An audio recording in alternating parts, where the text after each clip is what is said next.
Welcome to the Santa Dialogues, a podcast for the Santa Sabina community featuring our teachers, our students and experts from our community who come together to discuss issues relevant to our students, their learning, their well-being and their development. My name's Paulina Skirman and I'm the principal of the college and today host of the podcast.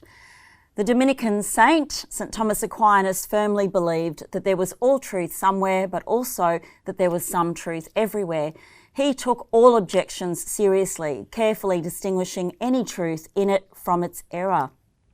This is the basis of the modern theological use of the term dialogue. The pursuit of truth is a shared journey of discovery. And the Santa Dialogues, therefore, is a vehicle for us to enjoy a shared journey of discovery in the pursuit of truth. So, just a few weeks ago, hundreds and thousands of Australians attended Taylor Swift concerts, both in Melbourne and Sydney. And whether you were a Taylor Swift fan or not, and I was not at the time, she was difficult to ignore. And today we're going to discuss this Taylor Swift phenomenon. Now, Lee Sales has described it as a spectacle of happiness in referring to the concert. Connection and goodwill, where almost everyone who attended knew every word to every lyric. She'd said she'd never seen so many women in one place or so many universally cheerful, friendly people all together. Taylor Swift can claim the highest grossing music tour in history. She's won 14 Grammy Awards and she has a record for the most albums to debut as #1 consecutively. She uses fame to address political and social issues and her influence has profound implications on our contemporary life, from gender to fandom to economic, pop culture and politics. So I'm joined today by our diehard Swifties. So to my right over here we have our religion teacher and English teacher, Miss Julia El Azzi. Julia has always been drawn to Taylor's ability to seamlessly blend her passion for words and love of music. Throughout her 18-year-long career, Swift has consistently crafted songs that resonate deeply with Julia, whether they're fun, whether they're moving or timely.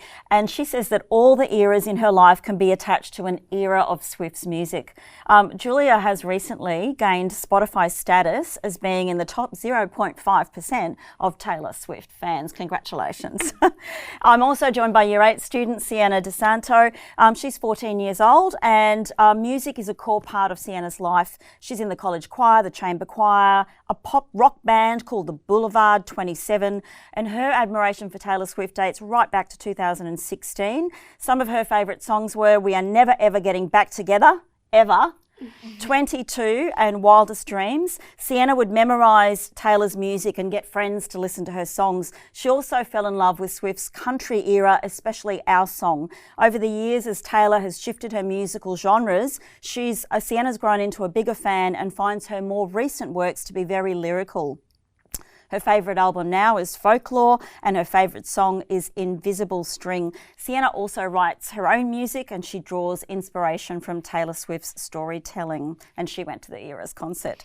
Bronte Sprott in Year 12, one of our prefects, is also joining us today. She's 17. She's been listening to Taylor since she was 10 when she first released 1989, but she says she really truly started to enjoy Taylor's music during COVID and then you love Folklore as well, and that was released in 2021.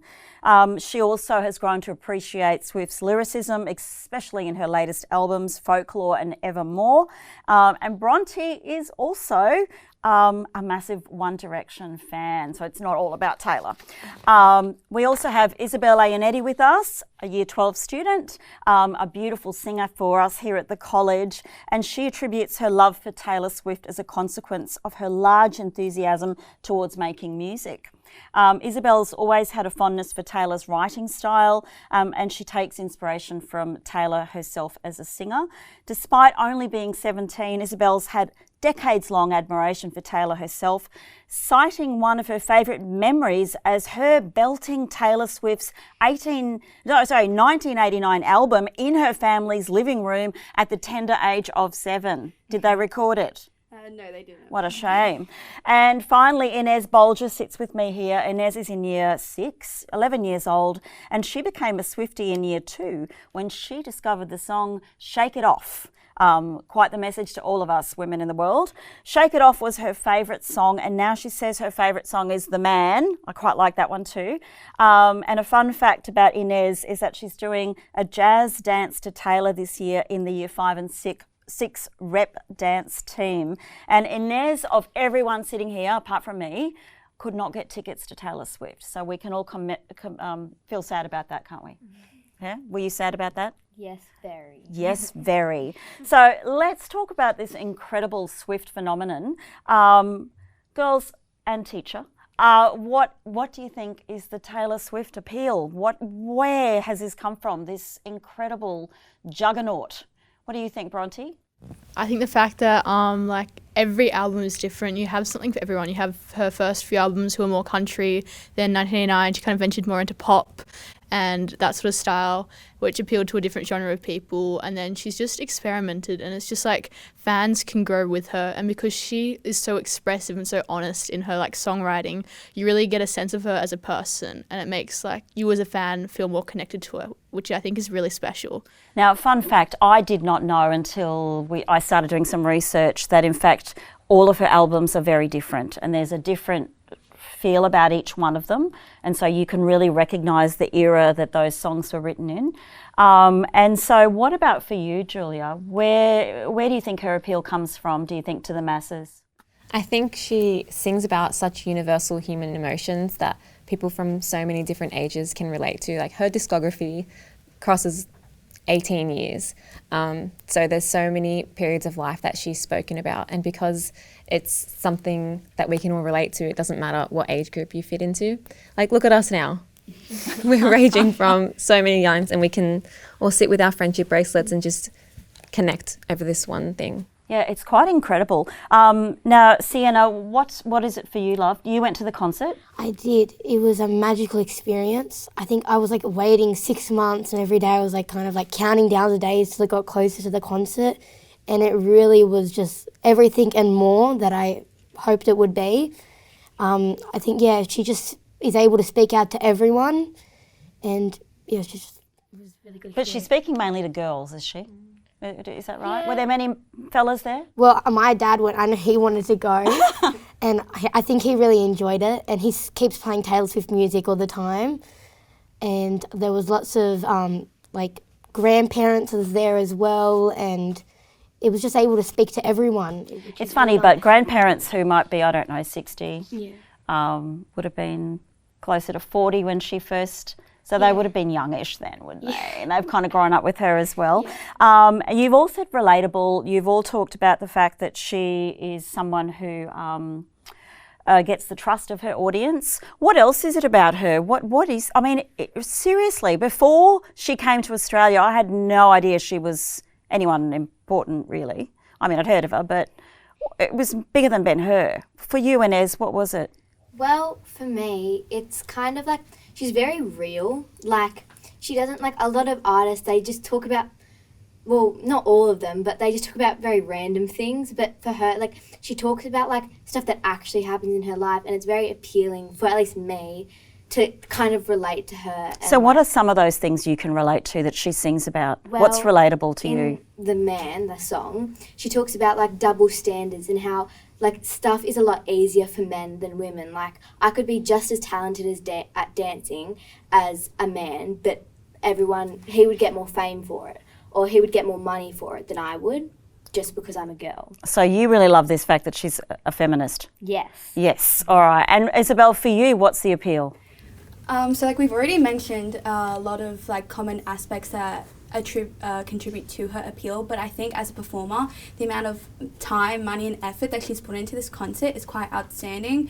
Obviously there have been artists who put on these big almost like festivals and celebrations of music, but what she's done is a 3-hour-long performance where she's singing non-stop. She has multiple costume changes, dances, all the things. Like, I personally have never been to a concert like that before where an artist has put that much effort into it. Yeah. Like, the performance of it. Yeah. Exactly. And I think the costume changes sound like they really reflect very different people. Like, from what I've seen, and I wasn't there, so correct me if I'm wrong, but she goes from that kind of folksy kind of look to the princess kind of look to the sexy kind of look. Like, she seems to be every kind of woman. Is that how it is? I'd find, she does that, and it just shows like that, she experiences all, like she goes through all of her life. So like, she starts off as like this sweet girl who's very like innocent. She doesn't say much, but then as she grows to understand that she can speak out, use her platform as... She's confident. Yeah, she's very confident, and use her platform to stand up to all the issues that she feels that need to be spoken about. You said it to me, you said another reason why I'm a big Swiftie fan is because I find Taylor is very down to earth, she's very real, and she's goofy. Yeah. She's learned to speak out with so much courage to fight for what she believes in, like gender equality, human rights, and re-owning the master to her music, things I believe are important issues. So she has developed this really political voice, and so she does take on... How do we feel about the fact that some people would say you're just a singer, how about you leave politics to the politicians? What do we think about that?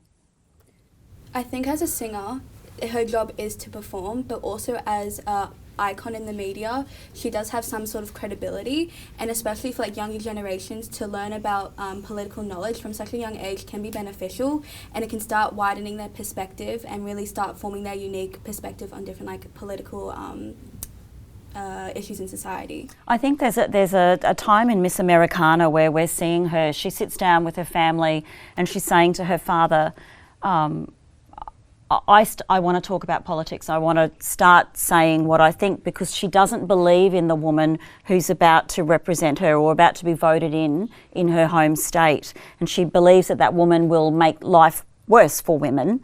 And so after years and years and years of being politically silent, all of a sudden she's saying, actually, this is my point of view, because she knows she can have influence and she wants life to be better for women. She copped some criticism about that, and her father was very frightened for her. He was worried that would backflip or there'd be a backlash on her. Instead, the opposite happened. Who followed that?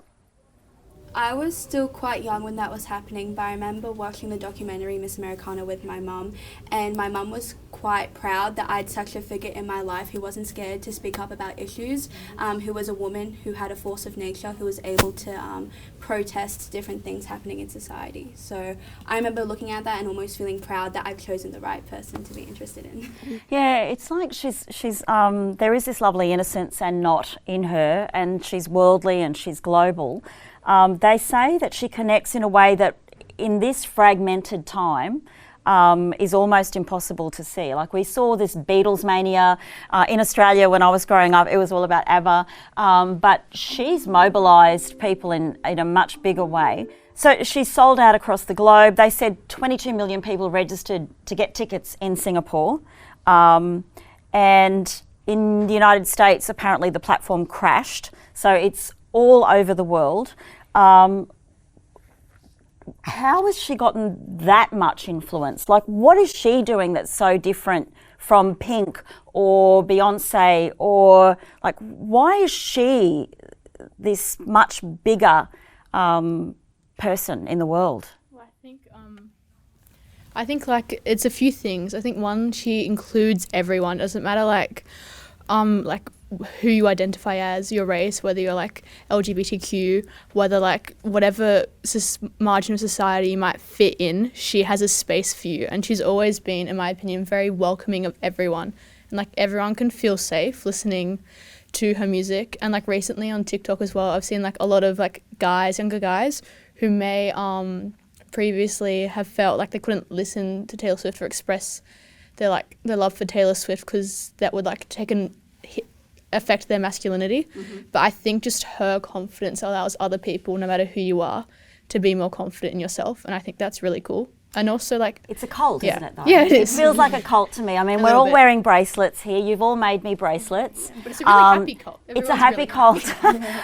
We kind of... You go along to the concerts and you dress up. Did you guys dress up? Yeah. Yeah? So what did you wear? I dressed up in a Speak Now dress. So it's like what she wore on her tour when she toured for Speak Now. and it's a purple dress.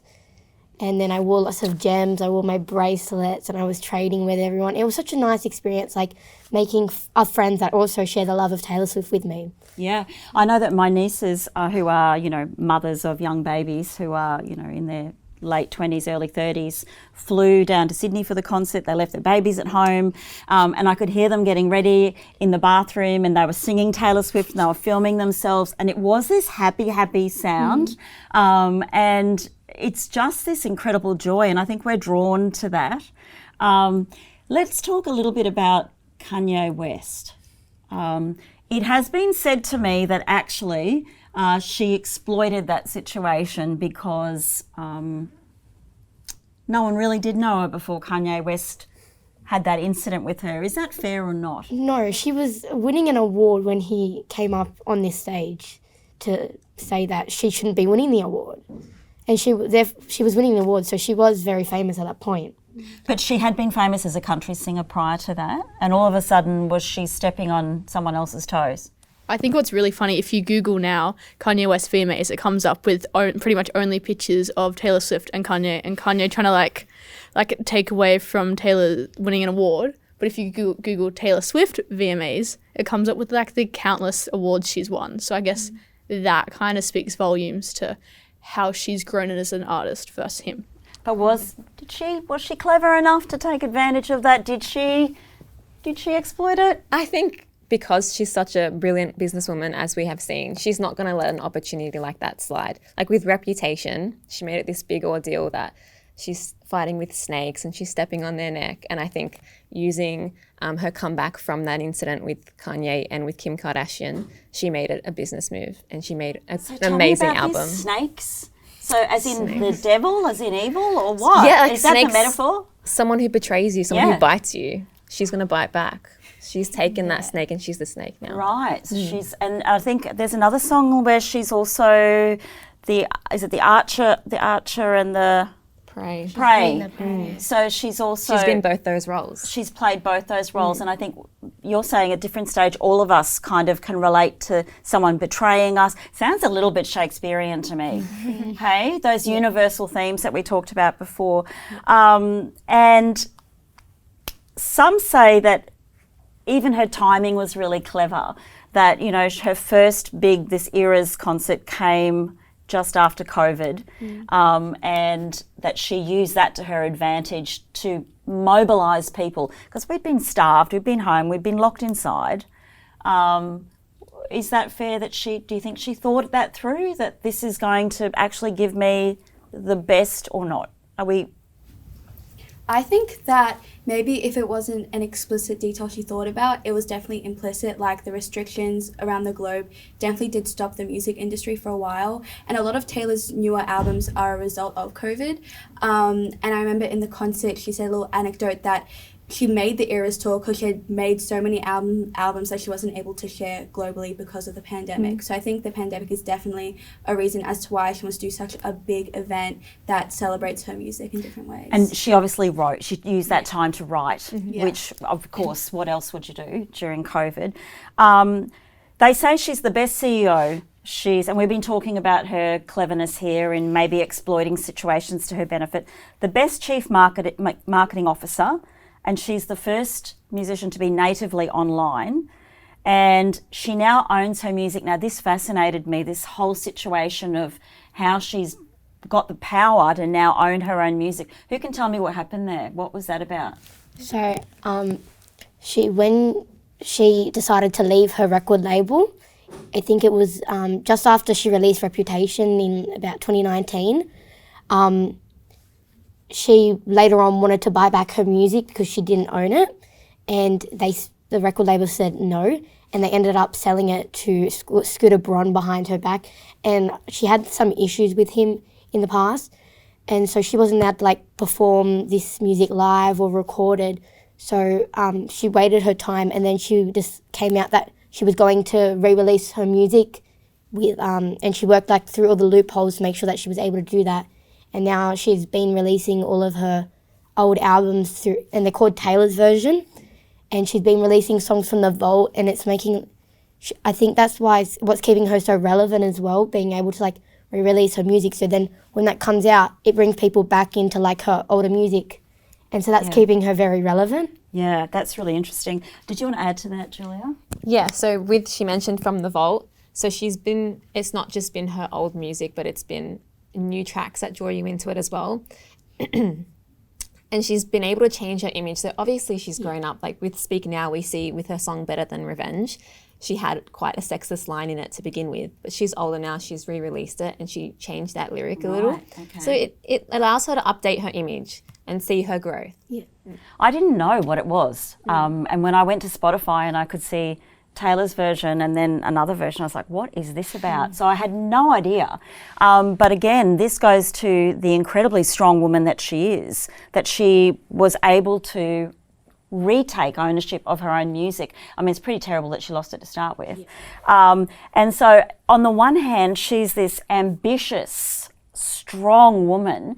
On the other hand, she's into frills and a bedazzler. I think the bedazzler's done a comeback, you know. In the 80s, it used to bedazzle your jeans. Now we're bedazzling everything. I watched my nieces spray, you know, that shiny stuff in your hair. What do you call it? Glitter. So she's this really interesting kind of woman. She's every woman, isn't she? And do you like her as the strong woman or the gentle, soft woman? I think having a bit to see a side of her as both, because she doesn't really hide who she is. She's like, well, she wanted to be a part of this world. She's going to show every side of her, and I think that shows that she's a real person. And so being able to see her being strong, but also her being vulnerable, shows that like it's okay to have those feelings.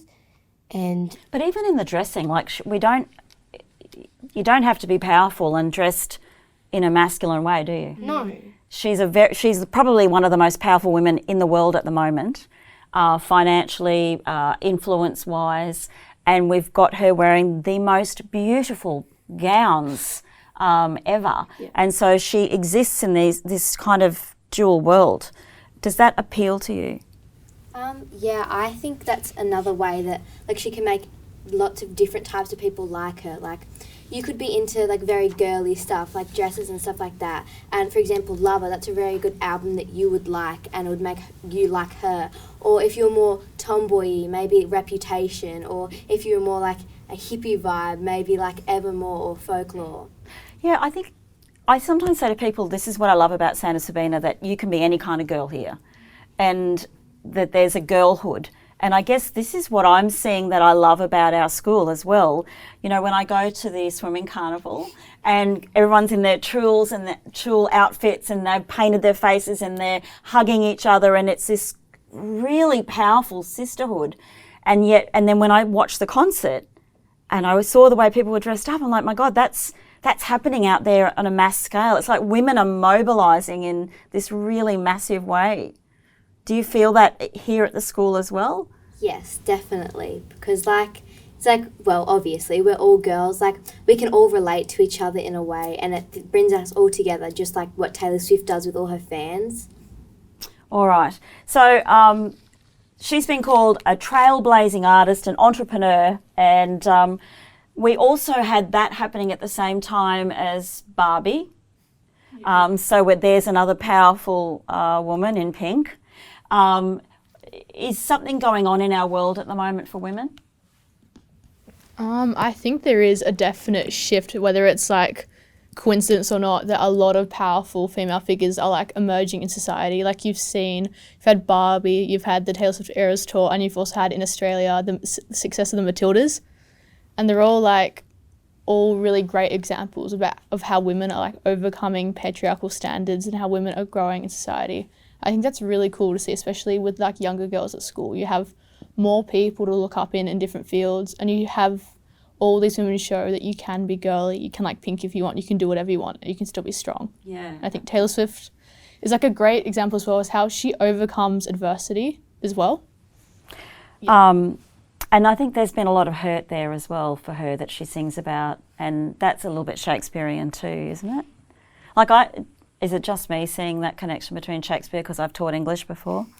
Actually, no, I've seen this game online and it's guess the Taylor Swift lyric, if it's actually a lyric or if it's a line from Shakespeare. And I only win, I only get it right because I've done the Macbeth unit and I know that's Shakespeare, I know that's Taylor Swift. But like, you can definitely see that like lyricism and like writing is so important in music.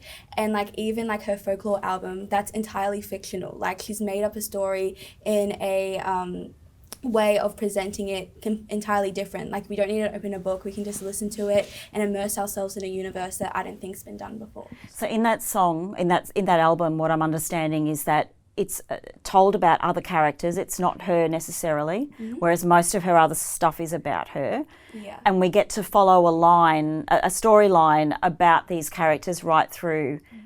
So that is quite unusual, I must say. So is she, I guess, a force for good or not? I think she's definitely a force for good. I think she's only bring people together. You've seen her, she's become more politically active. She's encouraged people to vote. I think she's just brought so much happiness and joy into the world. And during COVID as well, her music really inspired people, brought hope. And I think despite her maybe like human flaws, like the amount of good she brings, like I think that outweighs any negatives like she does, and she's definitely a force for good in this world. And I think the human flaws make us relate to her, don't they, in a way that we know when no one's perfect. Yeah. We're just out there doing our best every day. For you, Julia, you know, you're a teacher, you influence young people every day. What do you think about this Taylor Swift influence on young women? I think it's definitely important for them to have a young, unproblematic woman to look up to. Compared to what's out there and what kids are listening to, I think she provides an excellent model of what music should be displaying: this fun, this happiness, love, rather than bad influences. Yeah. I love when kids tell me they listen to Taylor. Yeah. And, you know, I know that my nieces were on this aeroplane and they got off and they'd made all of these friends because they were swapping the friendship bracelets with complete strangers, which is quite incredible. Sienna, you say she inspires you through songwriting as well. So your final words on her? I think the inspiration comes from, like, she can write from all these different point of views, create stories. Like, in folklore, she is writing from a male perspective, which shows, like, she's able to think into the character, but then putting it into music, which I love stories and I love music, and then you put that together and it just creates a really magical experience. When I watched Miss Americana, we got to see how quickly lyrics come into her head and she translates that into music. Like, she's sitting there, the man's on the piano, and she's trying out the words, and all of a sudden she's got this whole song. Like, it is beyond clever that she's able to do that so quickly. I think it's like from the years of experience. Like, she's been in the industry for 18 years, and I think you can see how, like, her music has grown over the years. Yeah. I just found that amazing how quickly she could put together this song that's then going to rock the whole world, you know. And clearly, I wonder if, you know, some of us, when you're even sleeping, you're thinking about stuff. I'm wondering if her brain's working overnight and then she wakes up and goes, actually, I know it, I dreamt it last night. Isabel, for you, is she a force for good? Is that a dumb question? She's definitely a force for good. I can't see any world where she's a force for bad. What she stands for and what she symbolises in society, I think, is all entirely positive, which I really appreciate as a young woman. Yeah, and I have to say, you know, she's got those songs, Shake It Off, You Need to Calm Down. You heard me singing it before we started. In a world where young women are struggling with anxiety and struggling with belonging, some of those songs are pretty important. Like you said before, that if you're feeling stressed and someone says the word calm to you, all of a sudden you start thinking Taylor Swift, you need to calm down, and then you start smiling. Yeah, okay. And Shake It Off, Inez, was that powerful for you? Did it teach you to let things go? Very much. I loved, obviously I said before, I liked making dances to Shake It Off, and she's just very force for good. Like, when I think of Taylor Swift, like, she's just an inspiration. Like, she's a really good role model. Like, she can do anything, and it's a really good inspiration, thinking like, well, if she can do anything, so can I. Yeah, wow, okay. So, women supporting women, inclusivity, incredible fun and laughter bonding and belonging. These are all the positives that come out of Taylor Swift. And so on that note, favourite song before we finish? My favourite's Cardigan from Folklore. Oh my gosh, I haven't heard that one. I need to listen. The Man, definitely. Definitely The Man. I'm a bit in love with, what's it called? Is it Lover? Yeah. Off that album? Yeah. And I don't mind Cruel Summer. And I'm just exploring this for the first time, so I have a whole lot of music to listen to. What about for you? As you said before, Invisible String is probably one of my top favourites, but it's really hard to choose. Okay, Julia? My top song for the past 2 years on Spotify was This Is Me Trying. This Is Me Trying. Stop before we go. What do I need to listen to that? What is It is so good. It's just about how this girl's trying to find her way through life and she's apologising because she's just trying her best. I need to go and listen to that. You This do. Is Me Trying. Yes. On which album? Folklore. Folklore. Okay. I think there's so many to choose from, but probably either Illicit Affairs or Cornelia Street. Why? Cornelia Street. It's just such a fun song. It's like fun, but it's sad. Like it's so upbeat, but if you actually listen to the lyrics, it's really sad. And I like that you can explore the lyrics deeper. It's really fun. So there you have it, everyone. We're all Taylor Swift fans. I've become a convert and I'm about to join the Taylor Swift movement. I hope you enjoyed listening to that. This is Paulina Skirman and this is Santa Dialogues, and we're done.